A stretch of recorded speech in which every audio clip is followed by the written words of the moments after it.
नमस्कार दोस्तों, कैसे हैं आप सभी। एक लड़की अगर अपनी आप बीती बताती है तो लोग उसकी आप बीती को सुनने, समझने और सहानुभूति जताने की बजाय उससे ही सवाल खड़े करते हैं। उसको समझते नहीं हैं, पूछते हैं कि तुम कहाँ गई थी, वहां जाने की जरूरत क्या थी, तुम उस समय कर क्या रही थी, तुमने क्या पहना था, छोटे कपड़े पहने थे, बड़े कपड़े पहने थे, सलवार सूट, साड़ी, बुर्खा क्या पहना था, उससे सवाल करते हैं। तुम्हें वहां जाने की जरूरत क्या थी, तुम्हें काम क्या था वहां, तुम्हारे साथ कौन था, अकेली क्यों गई थी, रात थी, दिन थी, दोपहर था, सुनसान इलाका था, ऑटो से गई थी, पैदल गई थी, मोटरसाइकिल से, और कौन था तुम्हारे साथ, तुम्हारे मोबाइल नंबर चेक करवाओ, लास्ट में तुमने किससे बात करी थी, क्या तुम्हारा कोई बॉयफ्रेंड है, क्या तुम किसी के साथ रिलेशनशिप हो, वगैरह वगैरह तमाम बातें उससे पूछते हैं। उसकी बात सुनने से पहले उसकी बात को काटते हुए।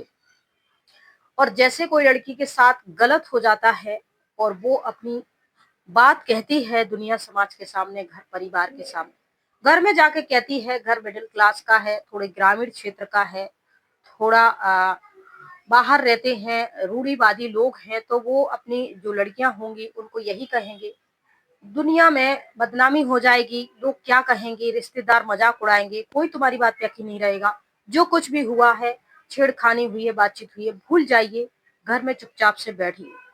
ये कह के उसे चुप करा दिया जाता है और धीरे धीरे उसके अंदर ये मानसिकता बन जाती है कि मेरी चुप रहने में ही भलाई है, कोई सुनने समझने वाला नहीं है, मेरे माता पिता, मेरे बंधु सखा, रिश्तेदार, जब सब लोग मुझे चुप रहने के लिए बोल रहे हैं तो दुनिया से मैं उम्मीद ही क्या करूं। ऐसा कुछ होता है। साथ ही अगर कोई महिला गलत कर दे तो दूसरी महिलाएं भी आके उससे कहने लगती हैं कि वो महिला कितनी गलत है। हम सभी जानते हैं कि हजारों वर्षों से दहेज के नाम पर हजारों हर साल महिलाओं को मार दिया जाता है। एक आध केस हाईलाइट हो जाता है, उस पे सब बोलने लगते हैं, कुछ एक बोलते हैं, ज्यादातर इस पे भी महिलाएं चुप रहती हैं, बोलती नहीं। सारे सवाल होते हैं। देखिए, घटना किसी के भी साथ घट सकती है। आज किसी के साथ घटी, कल को मेरे साथ, परसों आपके साथ। सबकी बहन बेटियां होती हैं, बाहर काम रहते ही है, आना जाना होता ही है, सब कुछ होता है। ज्यादातर मामलों में जो महिलाएं प्रताड़ित होती हैं, घरेलू हिंसाओं में होती हैं, उनमें दो महिलाओं का झगड़ा होता है, उनका रिश्ता आपस में चाहे कुछ भी हो। ऐसा ही कुछ मनीषा केस में हुआ है दोस्तों, मैं आपको बता रही हूँ। शुरुआत में मनीषा केस के पिता ने एफआईआर दर्ज करी और जल्दी जल्दी उसकी कार्यवाही वारवाही जो भी हुआ, पहले तो पुलिस ठंडी रही, उसके बाद 2 दिन बाद डेड बॉडी मिली। उसके बाद फिर से जांच की मांग हुई, जो भी परिवार वाले संतुष्ट नहीं हुए। मरी हुई लड़की पर ही आरोप लगा दिया कि उसने खुद को मार दिया था, उसका चक्कर था, ये था, वो था, तमाम प्रकार के उस पर सवाल खड़े कर दिए। पिता की जो शक्ल दिखाई जा रही थी स्टार्टिंग में मीडिया में, उसमें दिखाया जा रहा था कि देखो पिता कितना मजबूर है, कितना असहाय महसूस कर रहा है कि कोई उसकी मदद नहीं कर रहा है। उनकी लड़की की डेड बॉडी मिलने के बाद गांव वाले आक्रोशित हुए, रिश्तेदार, घर के, समाज के। और जब पिता ने कहा कि उनकी जो है रिपोर्ट आई है वो भी अच्छी मतलब उससे वो संतुष्ट नहीं है, तो उस पे ही सवाल खड़े करे गए। कुछ दिन बाद, 10-12 दिन बाद उन पे दबाव डाला गया कि चुपचाप से बच्ची का जो है अंतिम संस्कार, क्रियाक्रम जो भी है खत्म कर दो, तुम्हारी बेटी के साथ कुछ भी गलत नहीं हुआ है और ये सारी बातें मत करो, क्योंकि तुम्हारी बेटी ने खुद ऐसा करा है। दुकान वाले के बयान सामने आए, इसके सामने आए, कॉलेज वालों के बयान सामने आए, और आज नतीजा ये है कि उसका दोषी एक पिता ही निकला। एक पिता जो पहले दिन से ही बेटी के लिए 4 बजे से परेशान हो रहा था कि मेरी बेटी मिल नहीं रही है, फोन नहीं लग रहा है, स्विच ऑफ है, बार बार पुलिस स्टेशन के चक्कर काट रहा था, दरखास्त लगा रहा था, पाव पड़ रहा था।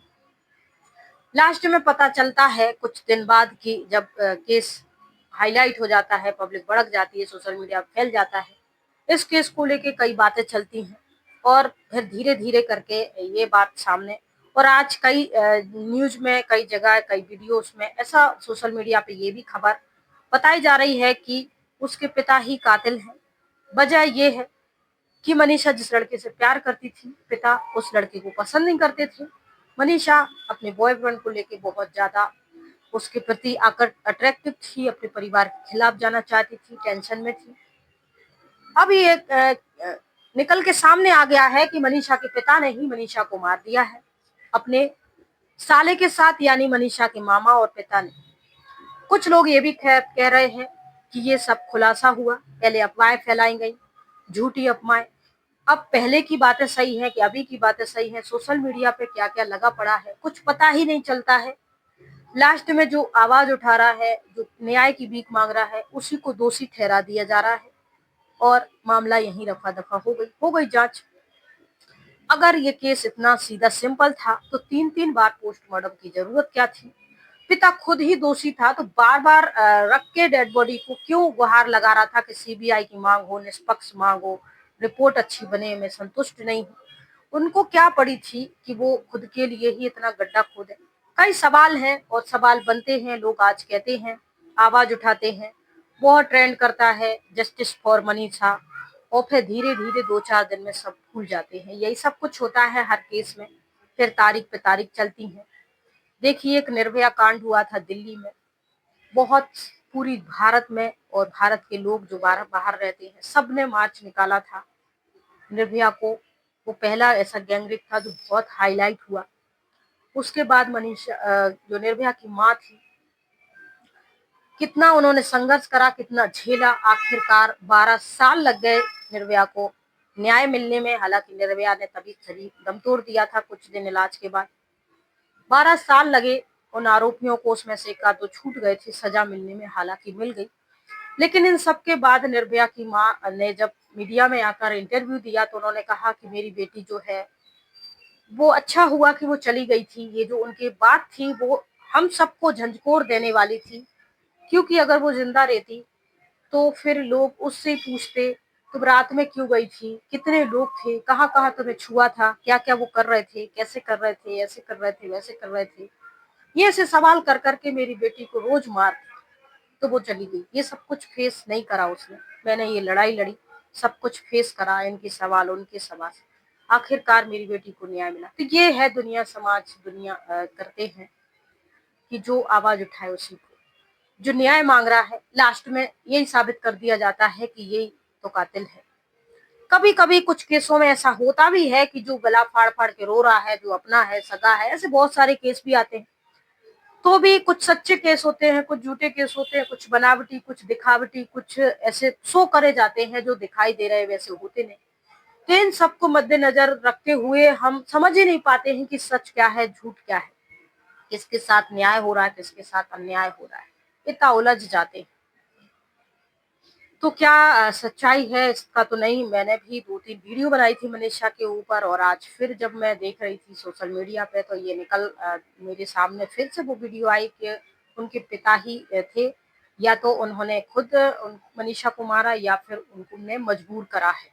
और फिर कुछ दुकान वाले के जो कीटनाशक दवा उन्होंने खरीदी थी वहां से, उसके बयान सामने आए, कॉलेज वालों के बयान सामने आए कि वो लड़की तो रोज यहाँ आती थी, यहाँ से मतलब कॉलेज नहीं आती थी, यहाँ से निकलती थी, क्योंकि यहाँ कॉलेज की बस में बैठ के ही वो अपने गांव जाती थी। और ऐसा कुछ भी नहीं हुआ है, ये गर्ल्स हॉस्टल है और यहाँ 200-300 लड़कियां रहती हैं और वो सुरक्षित है। कभी भी हमारी कॉलेज की तरफ से कोई कांड नहीं हुआ है और कोई ऐसी अफवाह नहीं फैली है। कृपया हमारी कॉलेज को बदनाम ना करें, हॉस्टल को बदनाम ना करें। तो उनके भी बयान सामने आए, कुछ गांव के लोगों के जिन्होंने सबसे पहले बॉडी देखी थी मनीषा की, उनके कि कुछ कुत्ते आसपास थे।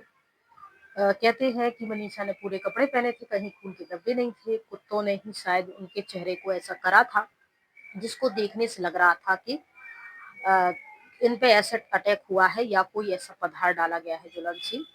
तो ये सारी चीजें निकल के सामने आती हैं, अलग अलग बयान आते हैं और 1 आध महीने के बाद ये केस फिर वहीं पता चलता है कि अब पिता ही और मामा ही इनकी जिम्मेवार है, क्योंकि मनीषा का प्रेम प्रसंग उन्हें पसंद नहीं था।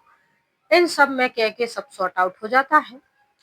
अब भी ये बातें कुछ हैं जो समझ में नहीं आती हैं कि अगर वो ही थे ऐसे, पिता ही गलत हैं, तो फिर वो क्यों बार बार मांग कर रहे थे। इसके बाद पिता ने क्यों उसके 10 दिन बाद वो तैयार हो गए थे अंतिम संस्कार करने के लिए, तो इस पर भी पुलिस ने भी अपनी सफाई दी कि जो थी मनीषा की कॉल डिटेल देखी गई जो उनके बॉयफ्रेंड के साथ थी। फिर पता लगा कि उनके पिता को, मामा को मनीषा के और बॉयफ्रेंड के रिश्ते पसंद नहीं थे। ऐसी तमाम बातें चलती रहती हैं, सच क्या है, झूठ क्या है, ये तो कुछ नहीं कहा जा सकता। सोशल मीडिया है, क्या हो रहा है, कुछ नहीं। लेकिन हम इतना ही कहना चाहते हैं कि अगर कोई महिला कोई बात कह रही है, तो उसको सुनने समझने की कोशिश कीजिए। बाकी दुनिया कानून तो अपना काम करती ही है और अगर पब्लिक का सपोर्ट मिल जाता है तो काम अच्छे से हो जाता है।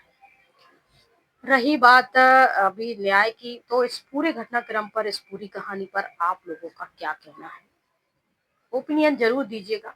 इस कहानी में फिलहाल इतना ही। जय हिंद, जय भारत, राधे राधे।